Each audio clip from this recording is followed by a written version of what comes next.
Methods के बारे में पढ़ेंगे। सबसे पहला जो मेथड होगा वो होगा रिडक्शन ऑफ नाइट्रो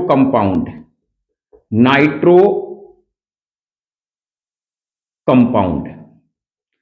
तो नाइट्रो यौगिक के अपचयन से यहां पर हिंदी मीडियम में हम कह सकते हैं रिडक्शन ऑफ नाइट्रो कंपाउंड, मतलब नाइट्रो यौगिक के अपचयन से हमें क्या है, अमीन्स बनानी है। तो प्रिय मित्रों, थोड़ा सा हमें यह ध्यान रखना है कि देखिए सबसे पहले हम इसको प्रोसेस को समझते हैं।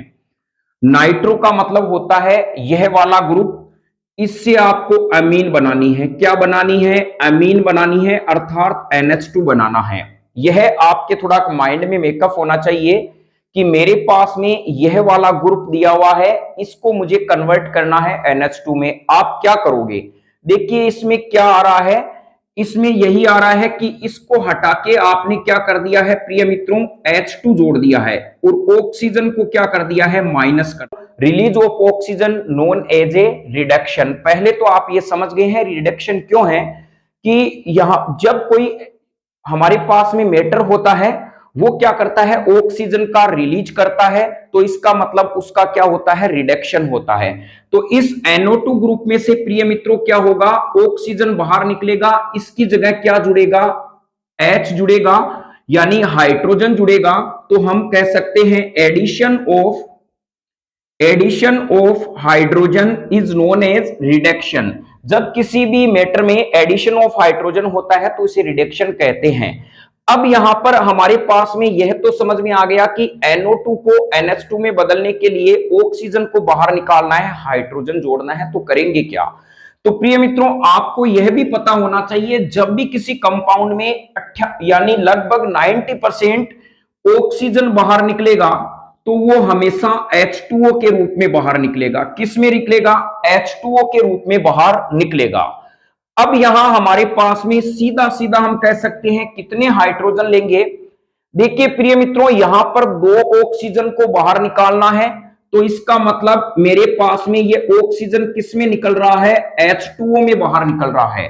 कितने यहां पर जल के अणु चाहिए? 2 चाहिए, तो 2H2O बाहर निकलेगा। इसका मतलब हमारे पास में कितने हाइड्रोजन हो गए, इस ऑक्सीजन को निकालने के लिए 4 हाइड्रोजन की रिक्वायरमेंट हो गई इस एक O2 को निकालने के लिए। अब यहां पर 2 हाइड्रोजन और ऐड करने हैं, तो प्लस 2H को जब मैं ऐड करूंगा तो 6 हाइड्रोजन चाहिए। यह अपने दिमाग में आप बिठा लें, जब भी मैं NO2 ग्रुप को NH2 में कन्वर्ट करूंगा मेरे पास में 6 हाइड्रोजन जो है वो एटम चाहिए, यह आप ध्यान रखें। तो यहां पर NO2 ग्रुप को NH2 में बदलने के लिए 6 हाइड्रोजन चाहिए, यह तो आप समझ चुके हैं। अब यहां पर प्रिय मित्रों जो रिडक्सिंग एजेंट होते हैं इसको लिखने का प्रोसेस क्या होता है, इसको प्रोसेस हमारे पास में होगा नाइट्रो कंपाउंड किससे रिएक्शन करेगा, यहां पर हाइड्रोजन से, और हमारे पास में जो यहां पे हम कहेंगे प्रिय मित्रों यह है रिड्यूसिंग एजेंट, यानी रिड्यूसिंग एजेंट होगा। इसकी उपस्थिति में क्या बनेगा, एमीन बनता है, एमीन्स, टू फॉर्म अमीन, हम कह सकते हैं टू फॉर्म अमीन। तो यहां पर यह वाला इस प्रकार से हम इस रिएक्शन को लिखेंगे। तो यहां लिखने का प्रोसेस क्या हो गया, when the nitro compound react with hydrogen gas in the presence of reducing agent to form amine. और एग्जाम में लिखने का प्रोसेस हमारे पास में इस प्रकार से होना चाहिए। अब चलिए हम इसके एग्जाम्पल लेते हैं। एग्जाम्पल हमारे पास में है प्रिय मित्रों, मान लीजिए RNO2 मेरे पास में है, इसकी रिएक्शन में 6 हाइड्रोजन के साथ में करवाऊंगा, और यहां रिड्यूसिंग एजेंट मेरे पास में क्या होगा, एक तो पैलेडियम, यानी पैलेडियम हो सकता है, या मान लीजिए यहां पर हम कह सकते हैं निकिल को यूज कर लिया, और यहां हमारे पास में बन जाता है RnH2 और माइनस जो है 2H2O बाहर निकल जाता है। तो यहां पर हमारे पास में ये अमीन बन गई। और रिड्यूसिंग एजेंट देखिए कौन कौन से हो सकते हैं, निकिल हो सकता है, पैलेडियम हो सकता है, प्लेटिनम हो सकता है। और हमारे पास में यदि हम कहें प्रिय मित्रों, जो मेटल होते हैं, जिंक है, ये एसिडिक मीडियम में यदि इसको घोला जाए तो ये बन सकता है Fe प्लस HCl बन सकता है, और यहां पर Sn प्लस HCl बन सकता है। तो यह रिड्यूसिंग एजेंट का कार्य करेंगे। तो प्रिय मित्रों, आप यानी हम निकिल, पैलेडियम और प्लेटिनम के अलावा भी रिड्यूसिंग एजेंट यूज कर सकते हैं। वो होते हैं metal in aqueous in acidic medium. जो मेटल होते हैं Zn plus HCl, Fe plus HCl, Sn plus HCl, इनमें से कोई भी यदि हम एक लेंगे तो ये NO2 ग्रुप किस में रिड्यूसिंग हो जाएगा, रिड्यूस्ड हो जाएगा, NH2 ग्रुप में रिड्यूस्ड हो जाएगा। अब चलिए इसके एग्जांपल लेते हैं प्रिय मित्रों। पहला आप RnH2 का समझ लिया, ये हमारे पास में है CH3 CH2 NO2। इसका नाम हमारे पास में होता है नाइट्रो एथेन। कारण क्या होता है, जो नाइट्रो कंपाउंड होता है प्रिय मित्रों, यह सब्स्टिट्यूट होता है। तो नाइट्रो एथेन की रिएक्शन जब मैं 6 हाइड्रोजन के साथ में कराऊंगा, और यहां पर मान लीजिए मैंने ले लिया प्लेटिनम, आप चाहे तो निकिल रिड्यूसिंग एजेंट है, निकिल है, पैलेडियम है, प्लेटिनम है, कोई भी इनमें से एक ले सकते हैं। तो आपके पास में जो कंपाउंड बनेगा वो बनेगा CH3NH2, CH3 CH2 NH2। इसका नाम होता है एथेन और एमीन। यह इसका IUPAC में नाम हो गया। यहां पर 2H2O क्या होता है, रिलीज होता है। अब इसी प्रकार की एक रिएक्शन हमारे पास में है जो एग्जाम में पिछली बार जो 2017 का एग्जाम हुआ था उसमें 12th बोर्ड में पूछी गई थी, बहुत ही महत्वपूर्ण रिएक्शन है। इसका नाम है प्रिय मित्रों नाइट्रोबेंजीन। इसको कहा जाता है नाइट्रोबेंजीन। इस नाइट्रोबेंजीन की रिएक्शन जब 6H से कराते हैं यहां पर, और इसकी रिएक्शन पैलेडियम की उपस्थिति में या Fe प्लस HCl या Sn प्लस HCl की उपस्थिति में कराते हैं, तो यहां पर हमारे पास में जो कंपाउंड बनेगा वो बनेगा NH2 और -2H2O बाहर निकल जाएगा, और यहां पर जो इसका नाम हो जाएगा वो हो जाएगा एनिलीन, इसका नाम होगा। तो प्रिय मित्रों, मैं उम्मीद करता हूं इसको आप आसानी से समझ गए होंगे। NO2 ग्रुप को जब भी NH2 ग्रुप में बदलना है 6 हाइड्रोजन काम में लेने होंगे। चाहे कंपाउंड ये जो इसके पीछे दिया है वो सेम रहेगा, लेकिन 6 हाइड्रोजन जैसे ही हम यूज करेंगे तो ये NO2 है वो NH में बदल जाएगा। चाहे तो हम इस रिएक्शन को इसी भी प्रकार से लिख सकते हैं। ये हमारे पास में है नाइट्रोबेंजीन, इसकी रिएक्शन 6 हाइड्रोजन हमने लिया और Sn प्लस HCl हमने यूज कर दिया। तो Sn ये रिड्यूसिंग एजेंट हो गया और हमारे पास में जो कंपाउंड मेन है वो एनिलीन बन गया। तो प्रिय मित्रों, ये वाली रिएक्शन वेरी वेरी इंपॉर्टेंट है। अब चलिए यहां पर प्रश्न आपके halides, ammonolysis of alkyl halide.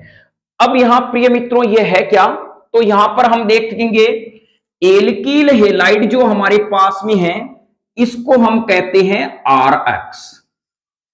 इस एल्किल हेलाइड की अमोनोलाइसिस का मतलब होता है अमोनिया की उपस्थिति में एल्किल हेलाइड का टूटना, यानी इन दी प्रेजेंस ऑफ क्या होगा अमोनिया, उसमें एल्किल हेलाइड क्या होगी प्रिय मित्रों, ये क्या करेगी, डिवाइड हो जाएगी। तो यहां पर जब मैं इसकी रिएक्शन किसके साथ में कराऊंगा, अमोनिया के साथ में कराऊंगा, तो मैं इस अभिक्रिया को क्या कहा जाएगा, अमोनोलाइसिस ऑफ एल्किल हेलाइड कहा जाएगा। अर्थात इसमें से अक्स है वो बाहर निकल जाएगा और इसकी जगह ये एन वाला ग्रुप, नाइट्रोजन वाला ग्रुप है, इसमें ऐड हो जाएगा। तो चलिए हम इसको समझते हैं किस प्रकार से ये रिएक्शन होती है। 4 नंबर पे वो अभिक्रिया है ammonolysis of alkyl halide. Alkyl halide, ammonolysis of alkyl halide होता है। तो इसके बारे में देखते हैं ये अभिक्रिया है क्या। तो प्रिय मित्रों, इसका मतलब यह होता है कि जब एल्किल हेलाइड अमोनिया की उपस्थिति में रिएक्शन करती है तो एल्किल हैलाइड क्या होते हैं, टूट जाते हैं, यानी कार्बन और क्लोरीन के बीच में बॉन्ड टूट जाता है और जो प्रोडक्ट प्राप्त होता है वो अमीन प्राप्त होता है। किस प्रकार से इस रिएक्शन को लिखना है, यहां पर हमारे पास में है एल्किल हैलाइड। एल्किल हैलाइड जो है इसकी रिएक्शन कराई जाती है अमोनिया के साथ में, और किसकी उपस्थिति में होती है, सील्ड ट्यूब। सील्ड जो ट्यूब है वो टेम्परेचर होता है 373 केल्विन। तो बनता है प्राइमरी अमीन बनता है। क्या बनता है प्रिय मित्रों, प्राइमरी अमीन बनता है। इसकी रिएक्शन कराई जाती है फिर RX के साथ में, तो -HX बाहर निकलेगा, बनेगा सेकेंडरी अमीन बनता है। और ये सेकेंडरी अमीन की रिएक्शन फर्दर देन किन से कराई जाती है, RX के साथ में कराई जाती है, HX बाहर निकलता है, टर्सरी अमीन बनती है। और इस टर्सरी अमीन की रिएक्शन प्रिय मित्रों फिर RX के साथ में कराएंगे, तो हमारे पास में बनेगा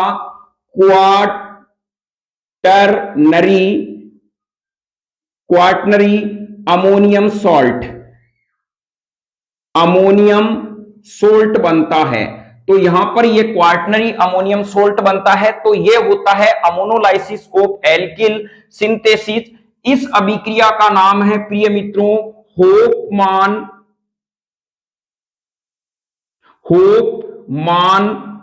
रिएक्शन। ध्यान रखें यह केवल होफमान रिएक्शन है, और वो होफमान ब्रोमाइड डिग्रेशन रिएक्शन अलग बात है। इसका नाम केवल होफमान रिएक्शन ही है। दोनों में डिफरेंस करने के लिए जो पहले हमने पढ़ी थी वो होफमान ब्रोमाइड डिग्रेशन रिएक्शन है, जिसमें अमाइड ग्रुप काम में लिया जाता है। इसमें होफमान सिंपल रिएक्शन में एल्किल हैलाइड की अभिक्रिया है, रिएक्शन है वो अमोनिया से कराई जाती है। अब प्रिय मित्रों यहां पर इस अभिक्रिया को यदि हम देखें कि किस प्रकार से होगी, तो हमारे पास में मान लीजिए ये मेथिल क्लोराइड है, इसकी रिएक्शन में अमोनिया के साथ में कराऊंगा, या तो यहां पर जो ट्यूब होगी वो सील्ड ट्यूब होगी, सील्ड ट्यूब, और ये 73 केल्विन पे। तो यहां पर जो बाहर निकलेगा वो कंपाउंड होगा -HCl। देखिए यहां से यदि मैं इसको इस प्रकार से लिखूं अमोनिया को, तो ये वाला हो जाएगा, और HCl क्या होगा, बाहर निकल जाएगा। अमोनिया को H.NH2 लिख सकते हैं। तो यह मेरे पास में कंपाउंड बनेगा, मेथिल अमीन बनता है। इसको हम कहते हैं प्राइमरी अमीन कहते हैं।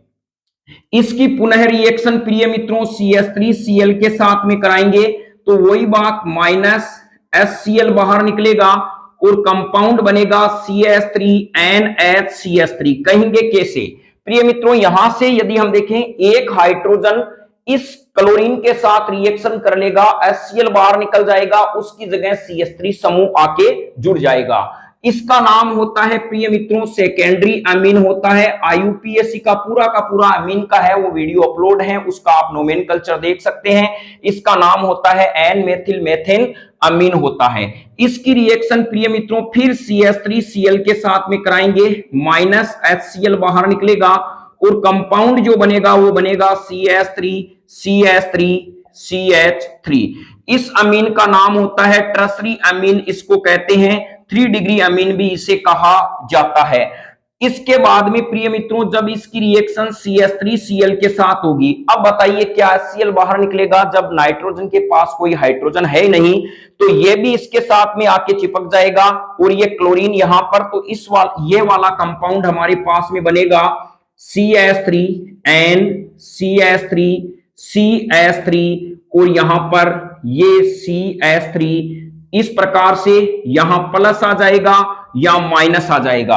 अब कहेंगे क्यों, कारण क्या है प्रिय मित्रों, नाइट्रोजन के पास में एक लोन पेयर होता है और यहां पर ये जो प्लस है यानी CH3 क्या होते हैं, इलेक्ट्रोफिल ग्रुप होते हैं। तो यहां पर ये नाइट्रोजन क्या करता है, अपना पूरा का पूरा जो लोन पेयर है वो नाइट्रोजन को डोनेट कर देता है, कोऑर्डिनेट बंध बना लेता है। क्या बना लेता है, कोऑर्डिनेट बॉन्ड बना लेता है। तो इस प्रकार का हमारे पास में कंपाउंड बनेगा।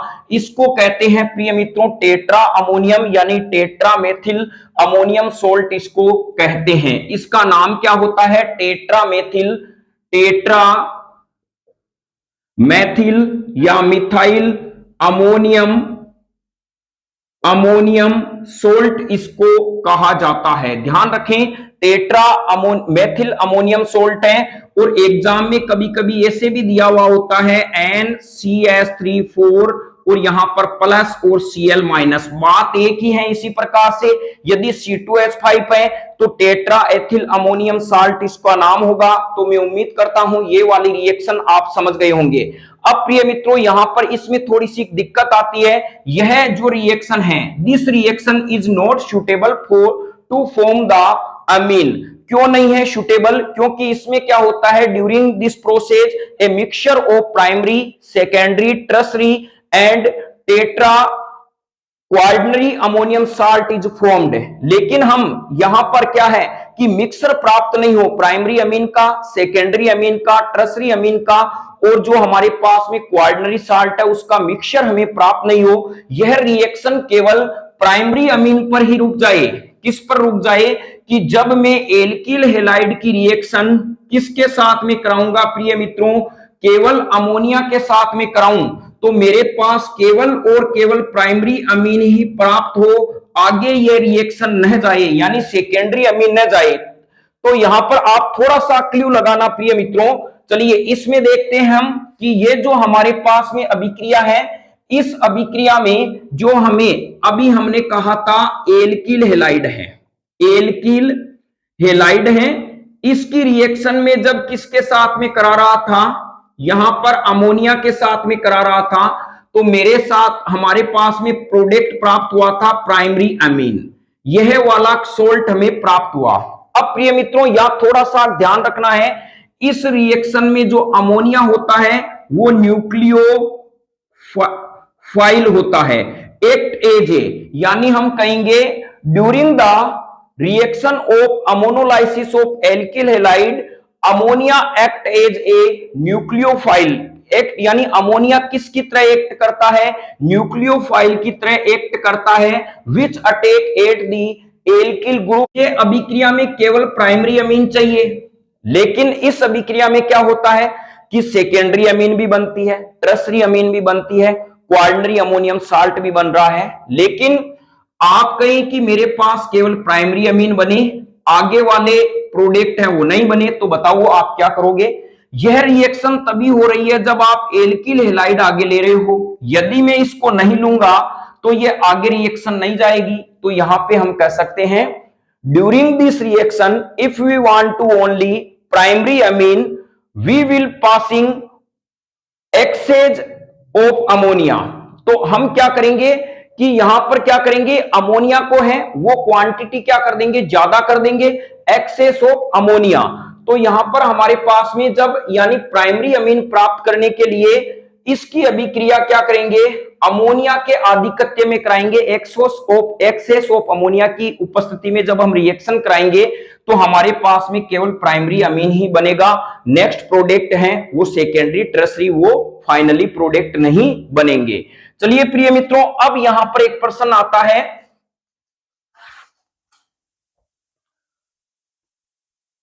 Order of reactivity of alkyl halide with amines. यानी अमीन जब हम प्राप्त करते हैं तो एल्किल हैलाइड के प्रति जो है वो रिएक्टिविटी क्या होती है एल्किल हैलाइड की, तो यहां सबसे कम एक्टिव होगा RF, उससे ज्यादा एक्टिव होगा RCl, उससे एक्टिव होगा RBr, यहां पर सबसे ज्यादा एक्टिव होगा RI। ये थोड़ा सा आप ध्यान रखें प्रिय मित्रों। तो यहां पर कहेंगे रिएक्टिविटी ऑर्डर इंक्रीज्ड।